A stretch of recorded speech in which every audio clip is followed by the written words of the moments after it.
La troisième méthode à utiliser qui est très importante, barakallahu fikum, c'est de donner l'habitude à l'enfant depuis qu'il est petit aux pratiques religieuses. Subhanallah, on est vraiment négligent dans ce point-là.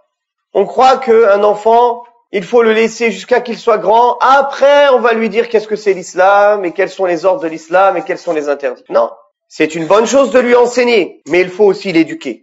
Comme le prophète sallallahu alayhi wa sallam a dit, tout enfant naît selon la saine nature. Donc il accepte tout ce qui est en lien avec la saine nature, le fitra.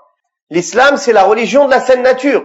Et les ordres d'Allah, tabaraka wa ta'ala, elles sont en concordance avec la saine nature de l'être humain. Et selon les parents, quand ils éduquent les enfants, ils les poussent, ou bien l'éducateur, le professeur aussi, on a dit qu'il avait un grand rôle, que ce soit les parents ou le professeur, pour diriger l'enfant, ou bien dans le bon sens, ou bien dans le mauvais sens. C'est pour ça que le prophète sallallahu alayhi wa sallam a dit, c'est ses parents qui le détournent de la saine nature, en lui donnant des mauvaises habitudes et des mauvaises pratiques. Donc si l'enfant est sur la saine nature, et que les parents font l'effort sur lui pour lui donner des bonnes habitudes et l'éduquer sur les pratiques religieuses depuis qu'il est petit, ça va être une composante de sa propre personne. Et c'est pour ça que dès tout petit, il faut entraîner les enfants, l'éduquer aux pratiques religieuses.